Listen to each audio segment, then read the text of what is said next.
Oh, hello there. Good evening. Nice of you to join us, Baby Elias. It's time for Baby Elias's bedtime stories. And here's one about the three little pigs. Once upon a time, there was an old mother pig who had three little pigs and not enough food to feed them. So when they were old enough, she sent them out into the world to seek their fortunes. The first little pig was very lazy. He must have been a Pinoy. Or not, because some Pinoys aren't lazy. That was racist. Edit that.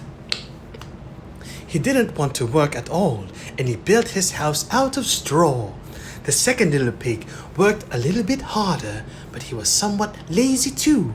He must have been the middle child. And he built his house out of sticks.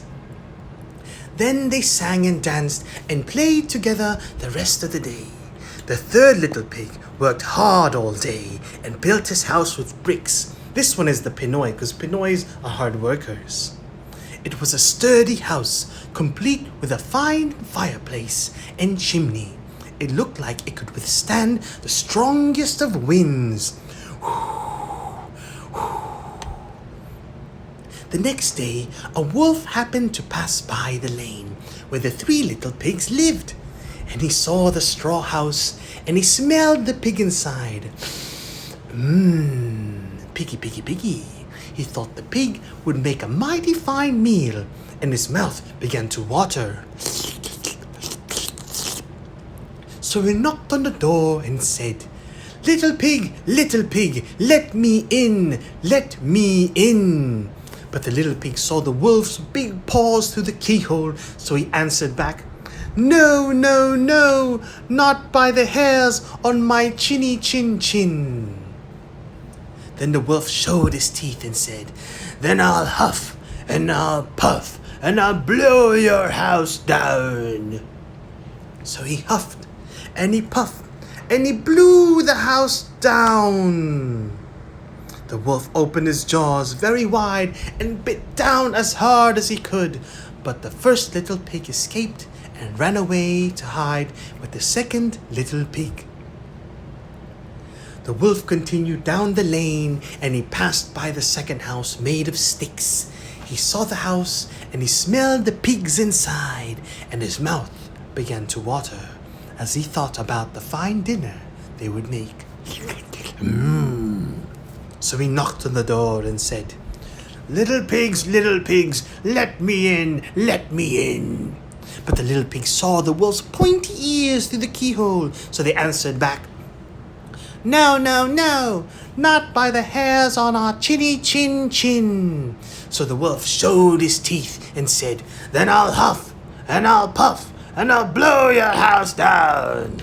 So he huffed and he puffed and he blew the house down. The wolf was greedy and he tried to catch both the pigs at once, but he was too greedy and got neither. His big jaws clamped down on nothing but air, and the two little pigs scrambled away as fast as their little hooves would carry them. The wolf chased them down the lane, and he almost caught them, but they made it to the brick house and slammed the door, closed before the wolf could catch them. The three little pigs, they were very frightened. They knew the wolf wanted to eat them, and that was very, very true. The wolf hadn't eaten all day, and he had worked up a large appetite chasing the pigs around, and now he could smell all three of them inside, and he knew that the three little pigs would make a lovely feast. So the wolf knocked on the door and said, little pigs, let me in, let me in." But the little pigs saw the wolf's narrow eyes through the keyhole, so they answered back, "No, no, no, not by the hairs on our chinny chin chin." So the wolf showed his teeth and said, "Then I'll huff and I'll puff and I'll blow your house down." Well, he huffed and he puffed. He puffed and he huffed. And he huffed and he puffed, but he could not blow the house down. At last, he was so out of breath that he couldn't huff and he couldn't puff. like a smoker on his last cigarette. So he stopped to rest and thought a bit. But this was too much. The wolf danced about with rage and swore he would come down the chimney and eat up the little pig for his supper. But while he was climbing onto the roof, the little pig made up a blazing fire and put a big pot full of water to boil. Then, just as the wolf was coming down the chimney, the little piggy pulled off the lid and plop! In fell the wolf into the scalding water. So the little pig put the cover on again, boiled the wolf up, and the 3 little pigs ate him for supper. How disgusting, those little pigs, eating a live wolf. So who's the real enemy here? Those cannibalistic pigs? Or the poor innocent wolf trying to get a meal?